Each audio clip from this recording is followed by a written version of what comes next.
All right, last Wednesday night, we got as far as verse 7 of chapter 3.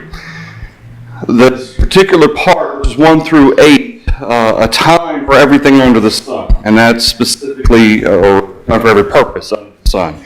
That's specifically what Solomon has in his mind. And as we go through this list is not necessarily something to be singularly applied, which is to say that each verse is to be taken on its own and that we learn some kind of necessary lesson from it. Really, this is an expansive list looking at the human experience. Keep in mind that the entire thought process of Solomon, all the way through Ecclesiastes, is man's mortal experience. And what purpose is there for man in that mortal experience without God? That's really what the conclusion that he draws, that's the perspective that he has when he writes this. So, we realize that there's a time to weep, and a time to laugh, a time to mourn, and a time to dance. There are times where the emotions run high. There are times where sorrow and joy come. That's part of life, and that's what Solomon's observing. There's not necessarily any one particular application to draw just from verse 4. It's the full picture of the purpose of man under the sun.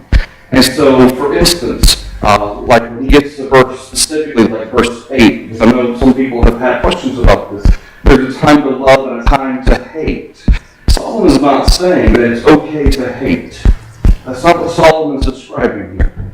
This isn't that, as we know from the Bible, God doesn't hate anyone. He doesn't want us to hate anyone. We're to love all people. But what Solomon is describing is the experience of man under the sun. That's what he's describing. This is not specific to say, there must be an appropriate time to hate someone. That's not what he's saying. He's saying that there are times where man hates other man. That's simply the way it is. And we have to acknowledge and recognize that these times of what we observe and what we ourselves may experience, this is part of the human life, the mortal life. So he says in verse 5, a time to cast away stones, a time to gather stones, a time to embrace, a time to refrain from embracing. Several different commentaries suggest that verse 5, the casting away of stones and gathering stones, could be a reference to when armies would come through and kind of similar to assaulting the land. They would throw stones to kind of prevent things from being grown and that sort of thing. There's also another aspect of accounting going with it, a time to kind of like accounting of finances and accounting of numbering of things. And that's also a part of what some of the commentaries suggest about verse 5. In the end, the idea is there's a time to pass away and there's a time to gather. Similar to what was described about harvesting and planting, but in this case, there's more of a permanent nature of the stones. There's something that is specifically obtained by casting stones and gathering stones. A time to embrace, a time to refrain from embracing. This is the expression of love, of care. Whether it's a hug or, as some commentaries suggest, something more, regardless, there's a time to express affection. There's a time to refrain from expressing affection. Again, yes, there's wisdom involved in what emotions I choose to show at certain times, where it may be appropriate, where it may not be appropriate. But again, what Solomon's really emphasizing here is that this is part of the human experience. You're not going to spend all of your life showing affection for somebody or for many people. There's going to be times where you're not going to, for whatever reason. Verse 6, a time to gain and a time to lose. That particular aspect, some of these are not so much on you and I, and that's what kind of this boils down to, is that a lot of times this is just the nature of life. You and I don't have any control over it. Whether we gain something, we may not have control over that. The time to lose, generally we don't like losing anything, but yet that's what happens sometimes. And the wisdom that Solomon is wanting us to understand is that this is a part of life. To get upset or angry over one aspect, it is not that's not really going to help you, because there is a time and a purpose for everything under the sun. And as a result, when things happen outside of our control, remember we've mentioned this before, life is 10% what happens to us, 90% of how we respond, how we react. And that's a lot of what Solomon is including in this concept. A time to keep, a time to throw away. Yeah, there is wisdom in recognizing certain aspects of keeping things, throwing away things, moving on from something. But again, this has everything to do with the fact that throughout our mortal lives, we come into possession of things, and then we lose possession of those things, whether by choice or by life. That's simply the way life works. Nothing is permanent. Anything so far through verse 6? Each one of these seems to be extremes of the other. Yeah. Like a positive versus a negative.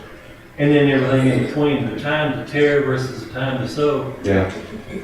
How do you determine which one's which? Yeah. That's just part of life. That's part of life. That we're living, that we experience different aspects, and to be prepared, we try to teach our children that life is not fair, so that they don't get devastated by bad times. Right. But then there's all the good times. We see that part of life. Yeah. And if you are, I've heard many older people say that if you are extremely blessed, you will have just as much joyous times as you will have sorrowful times. That's what the ultimate hope is that it'll all balance out. And that hasn't been true for many brethren that I can think of. But in the end, there's going to be joys and sorrows. And that's just a part of what life offers. And it's not anyone's fault necessarily. It's not God's fault. Life is what happens to us when we're scheduling our lives, and we're scheduling things for this week, for next week. Life is what happens in between. And we just have to, really part of what Solomon is describing is the wisdom to acknowledge that this is what life is. Life is comprised of events. It's comprised of decisions. And we have to use wisdom in our acknowledgement of these moments and of these occasions. Verse 7, as Doug mentioned, a time to tear and a time to sow. Whatever's being referenced here, tearing, of course, there's an acknowledgement of rending clothes with regard to mourning, but he's already acknowledged the idea of sorrow and mourning already. But there's the idea of things break and things can be repaired. Things are torn, things can be sewn back. But again, it's that idea of the lack of permanence, is that it's a constantly flowing ebb. A time to keep silence and a time to speak. Obviously, there's a great deal of wisdom of knowing when to speak up. Picking and choosing your battles is something as a parent that I have already started to learn. And I'm going to have to learn even more, is that you have to pick and choose your battles, right? You don't want to win the battle and lose the war. So that's certainly an aspect to life. Verse 8, a time to love and a time to hate. Again, this is not that Solomon is saying it's okay to hate, or it's okay to be cruel to someone. That's not what Solomon's observing here. He's observing man's life, mortal, physical life. And that this is part of what we experience. There are going to be people who hate us, won't there? There's going to be people who love us for sometimes good reasons, sometimes for bad reasons. A time of war, a time of peace. Love and hate, these are emotions that individuals feel, that are expressed towards other individuals or groups of individuals. War and peace, these are socio-political situations where love and hate gets expressed on a national level.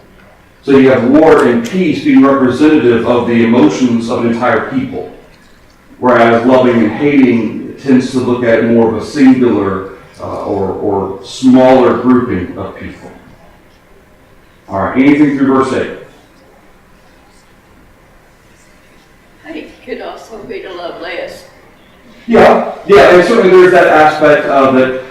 There's a time to love completely and a time where maybe you're upset or angry at someone and you don't feel that love towards them.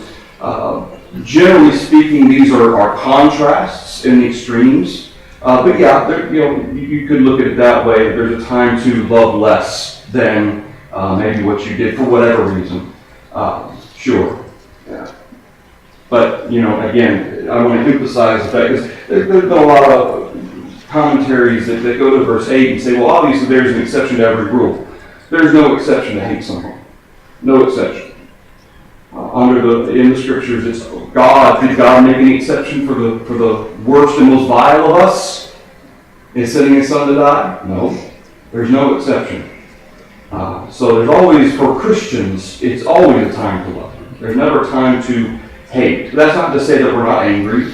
That's not to say that sometimes we have to work on overcoming a grudge or resentment. Certainly that's a part of life. And I think at some point all of us will encounter that, where somebody maybe does something terrible to us or to a family member or loved one, and it's hard for us. We have to really work on letting go of that anger towards that individual. So certainly that would be a part of that too. Anything else with verse 8? Verse 9. What profit has the worker from that in which he labors? I have seen the God-given task with which the sons of men are to be occupied. He has made everything beautiful in its time. Also, He has put eternity in their hearts, except that no one can find out the work that God does from beginning to end. So Solomon, after observing these occasions of the mortal life, all occasions that man, and not necessarily us specifically, but that all people at some point will be exposed to, whether they personally experience them or they observe others experiencing them. Certainly, everything under that list, while you and I may not necessarily experience hate, I hope we don't, but we certainly have observed other people experience hate and the outcomes of that hatred. So verse 9, what profit has the worker? Now this is something that's been continued from chapter 2. Remember, Solomon has kind of been observing, especially in context to his work, and all the things that he has done, all the great building projects he's undergone, all the things that he has experienced. And the profit that he's observed is that when I die, it's just going to go to someone else. So what profit, especially given the context of this mortal experience, some by our own doing, some just by the nature of life, what profit has the worker from that in which he labors? And again, generally when Solomon refers to profit, he's referring to lasting profit. In the end, certainly the profit of, perhaps for those of us who get paid by the week, the profit that the worker has is that at the end of the week he gets paid. And he can buy food, and he can pay his bills. But Solomon's not observing the week to week. He's observing the full scale of life. What profit has the worker from that in which he labors? Life happens, whether you're profiting or not. And so this is what he's observing, verse 10. I have seen the God-given task with which the sons of men are to be occupied. What is the God-given task that the sons of men are to be occupied?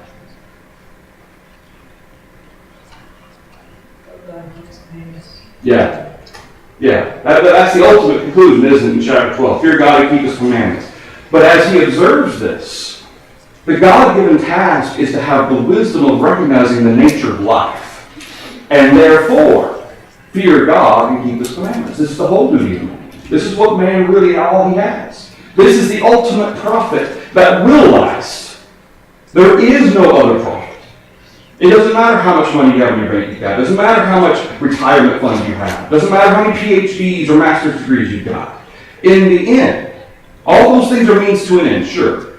We get to take care of ourselves, our family, and so forth. We enjoy those works of our labor and the money, the means that we have to be able to supply for our families. But in the end, the only profit that lasts is fearing God and keeping His commandments. And that's what the God-given task with which the sons of men are to be occupied really relates to that recognition, that wisdom, and it's really a constant reminder. I mean, how quickly can you and I, when we get out and we're going through our work day, our work week, we get so caught up in the minutiae of everything that takes place. And it's very easy for us to forget and lose perspective of the fact that this is all means to an end. That's all it is. This is not our life. Your life is not your career. Okay? Your life, that which God has given you, that is going to last, that is serving Him according to His will. The God-given task with which the sons of men are to be occupied is, remember, immortal. Remember that life happens, and make sure that we have the proper perspective as we live this life, no matter what life may throw at us, so that we can be pleasing to God. That is the God-given task. Verse 11, He has made everything beautiful in its time. Then he talks about eternity in their hearts. Verse 11, what does Solomon mean then? And this, we have hymns, and they're also based on psalms of God making everything beautiful in its time. What does that mean? He has made everything beautiful in its time. Is this necessarily a link back to verses 1 through 8? Has God made hate beautiful? Is that what Solomon is necessarily speaking to? Is that all these things he listed in verses 1 through 8, that these things are beautiful to God? Ben? Everything has its purpose. Everything is perfect in the fact that it's set up and created by God and has a purpose. Okay, so everything's set up and created by God, but then has God just left it alone? Is it just on its own now? God set it up and now it's going without any working of God behind the scenes? No? I mean, there's a distinction here, verse 1, back when there was a time for the things under heaven, as we talk about upon this earth, our lives, whereas this is talking about God's time in His time, so right. That He operates, we say, through eternity, beyond eternity, whatever you want to say. Yeah. It's a different scale, different perspective. You know, we talked Sunday about the big picture and appreciating our place in the big picture, coming from Ephesians, and how Paul acknowledged what his purpose was and his service to God, and that he wasn't the be-all and end-all. And this relates very well with what Solomon observed and came to the conclusion regarding man's time on this earth, when he says he has made everything beautiful in his time. And notice the latter part of verse 11, except that no one can find out the work that God does from beginning to end. Does that mean God isn't working? It's just that man can't see what God is always doing. And this speaks to what? There's a term we use for this. God working behind the scenes. Providence. Yeah, providence. If verses 1 through 8 has everything to do with man and his perspective on what happens, man's experience, God isn't mentioned in that series of verses. Now he deals with the recognition, here's what God's doing behind the scenes. He's working behind the scenes. He makes everything beautiful in its time. Which, every time I think about verse 11, especially in context to the God-given task, those individuals who have proper perspective, those individuals who understand what man's purpose really is here on earth, then they recognize that all things work together for good to those who love God, Romans 8. And it is in that context that Solomon says he's made everything beautiful in its time. God brings or allows things to take place for His will. Now, is God's will ever considered anything other than wise or beautiful? God's will is always wise and beautiful. That's not to say that man's choices coincide with being wise and beautiful. In fact, very often they're not. But God utilizes man's choices to bring about good for those who love God. Also, He has put eternity in their hearts, except that no one can find out. So what does He mean by verse 11? Also, He's put eternity in their hearts.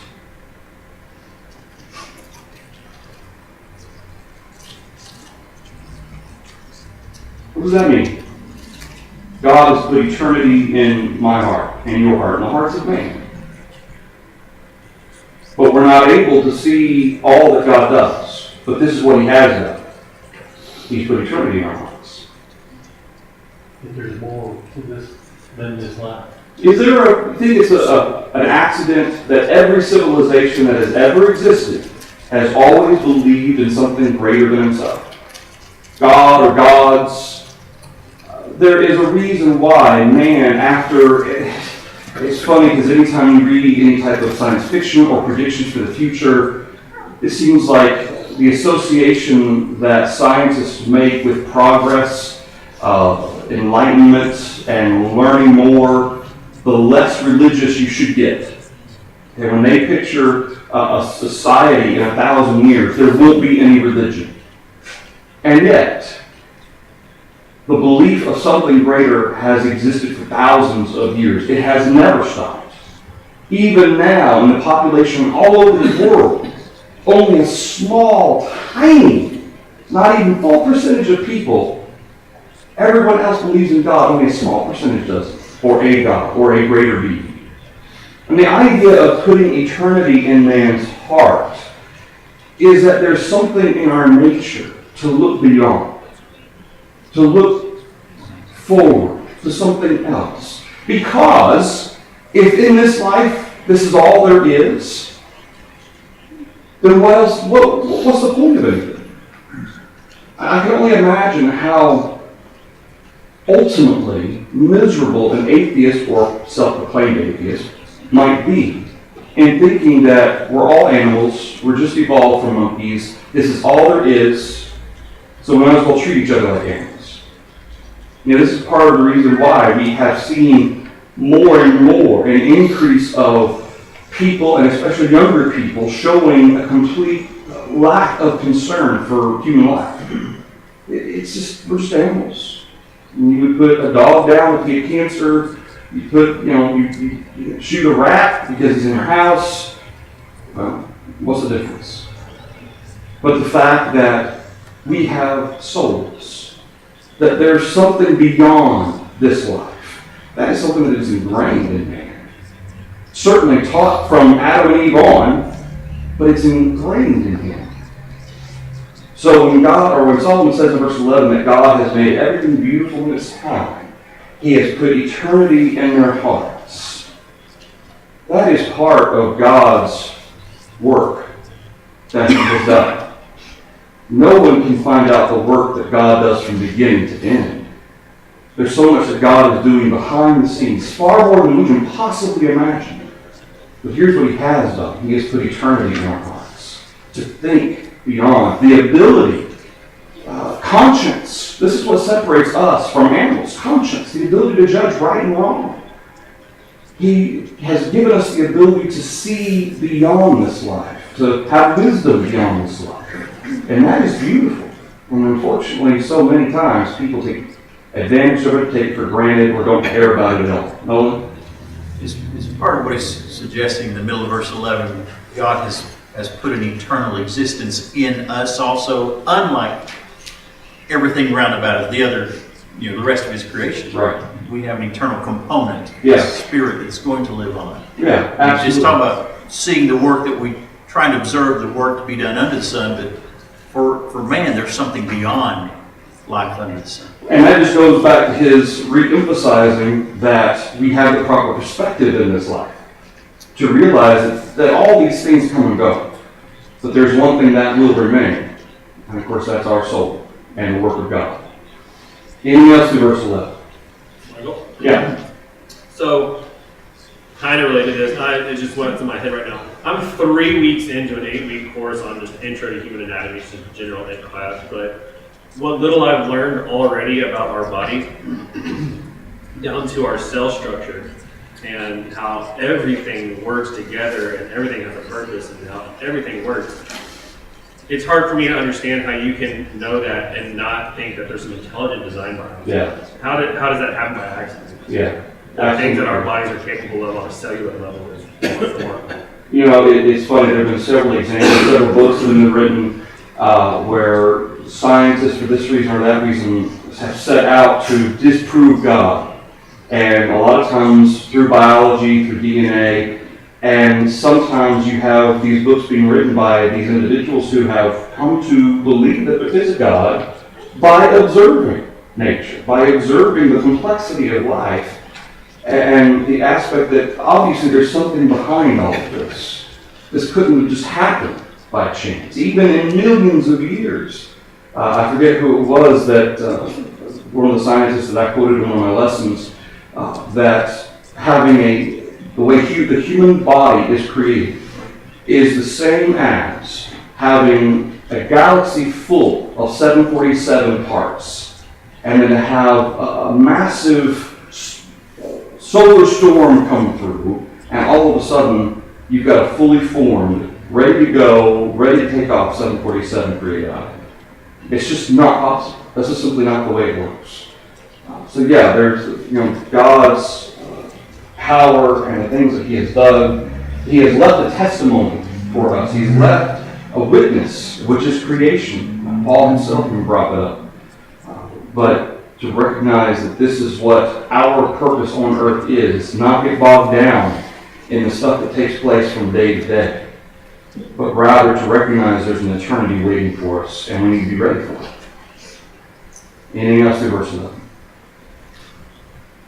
Verse 12. I know that nothing is better for them than to rejoice and to do good in their lives, and also that every man should eat and drink and enjoy the good of all his labor. It is the gift of God. Remember earlier, he described what man's profit is in a negative sense, in that this is all vanity. Which is to say that when you put your trust and your perspective is based on this world, that's vain. But what he's considering in verses 12 and 13 is the perspective that man should have. The perspective that we are mortal, that there is something greater than us as God. He's created a soul in each one of us that will be eternal. And so when he says in verse 12, I know that nothing is better. So this is his perspective on this earth. This is Solomon on these individuals who have the wisdom to recognize how we should live this life, knowing that there's something greater coming. Nothing is better for us than to rejoice and to do good in their lives. To rejoice and do good in their lives. Often throughout the New Testament, we talk about the phrase good works. And sometimes that good is the type of good that benefits others. Sometimes that good is good regardless of if it benefits others, because it's beautiful in the sight of God. But good works are defined by God. But also the nature of good works are limited and restricted by God as well.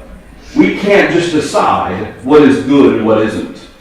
God has made that decision. He has decided what is good and what isn't, for individuals as well as for congregations.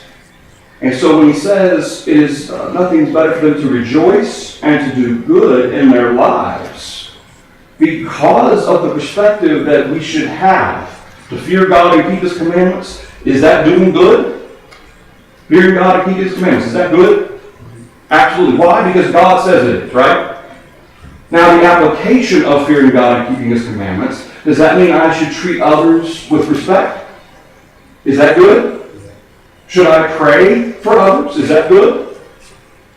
Yeah. But because God says it is. Not because I've decided that it is.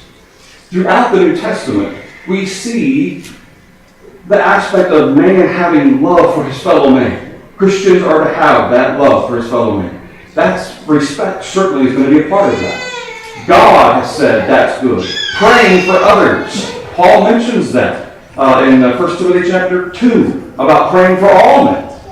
Okay, that this is good in the sight of the Lord. God says it's good, not because we decided it's good.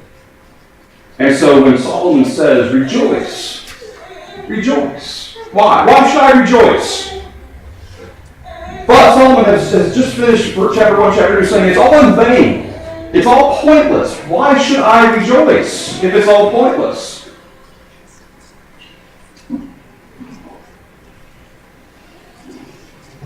Why should I rejoice? If none of it's going to last. Being able to look beyond life under the sun. All right. Being able to look beyond life under the sun, to recognize eternity is waiting, and then to give my life to that end. Will it matter what happens to me in the mortal life if I have that perspective? There are times where things are good, right? We've all experienced that. Things are going well. There's no drama. Perhaps there's nothing specific that's bothering our loved ones. Things are good. It's easy to rejoice when things are good. But what about when things are difficult? When there's health issues, when there's financial issues, when there's problems and drama, it's a little bit harder, right?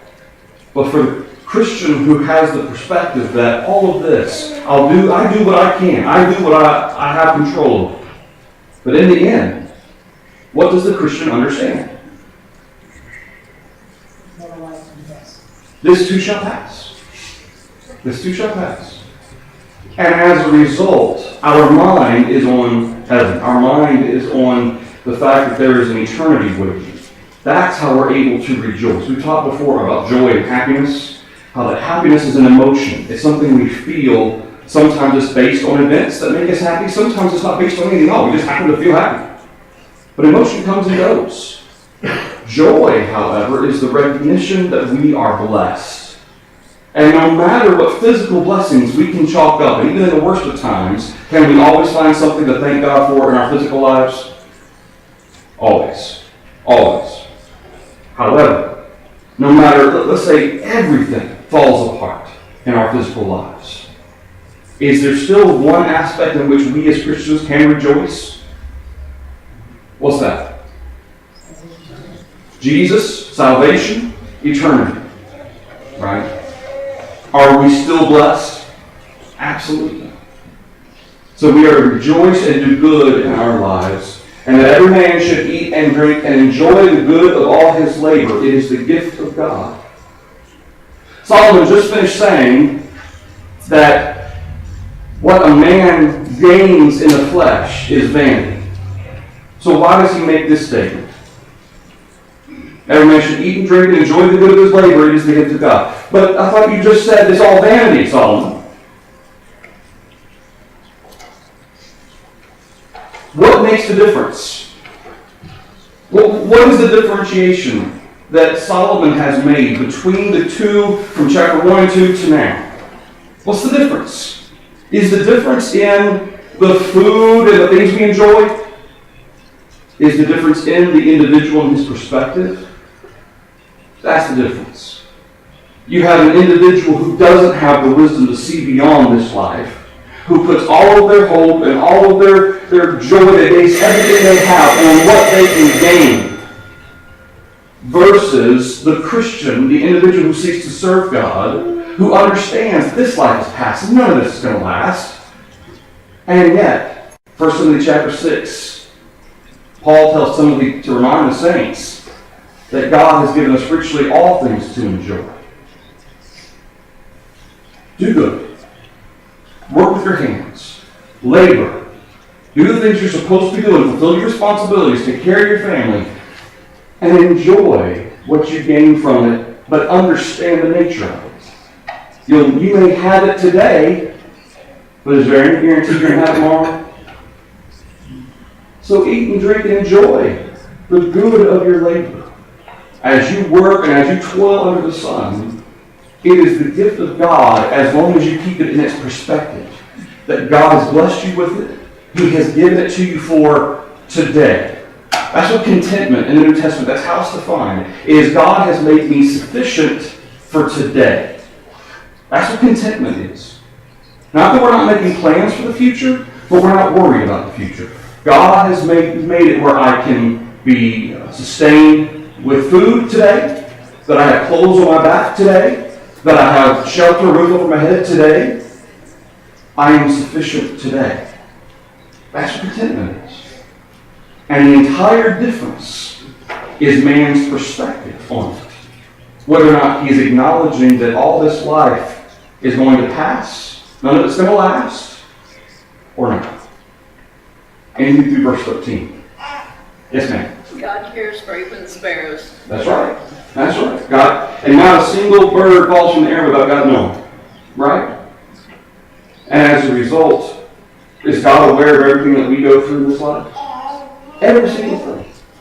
Is God aware of every emotion we feel? Absolutely. That's part of the reason why Solomon mentioned there's a time and purpose for everything under heaven. And he observed these moments, some our choices, some we just experience out of life. That's part of what we appreciate that God has given us something. And you know what's something that occurred to me as well? Doug mentioned these extremes, right? You read through this and you think about all the occasions under which any one of these verses might fit. And the extreme nature of how often, how quickly life can turn, right? 1 minute you're joyous, and the very next hour you may be sorrowful, and vice versa. But what's interesting about this is, what's the one thing that always remains constant? Life doesn't, does it? Life doesn't remain constant. Life is constantly changing. But what's the one thing that remains constant? Yeah.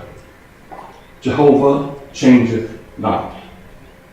Malachi chapter 3. Jehovah changeth not. Jesus Christ, Hebrews chapter 13, is the same yesterday, today, and forever. While life is constantly changing, if you put your hopes and your wisdom, your perspective all on this life, you are going to be a wreck. Emotionally, mentally, physically, because you're riding that roller coaster all the time. But as a Christian, that's not to say we're immune to the effects of life. Certainly not.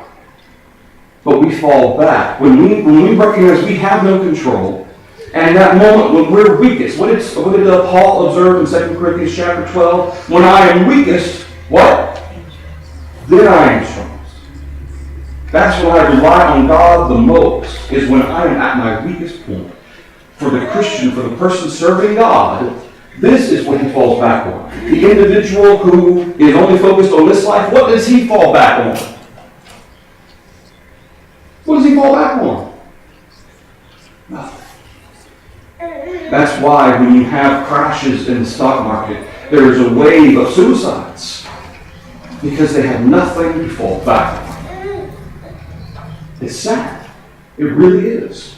And yet this is what Solomon observed. He acknowledged this is what the nature of man is. Anything else in verse 13? Alright, we've only got about a minute before the bell rings. Start verse 14. I know that whatever God does, it shall be forever. Nothing can be added to it, nothing taken from it. God does it, that men should fear before him. Alright, we will pick up with verse 14 next Wednesday night. Thank you, everybody, for the thoughts and comments.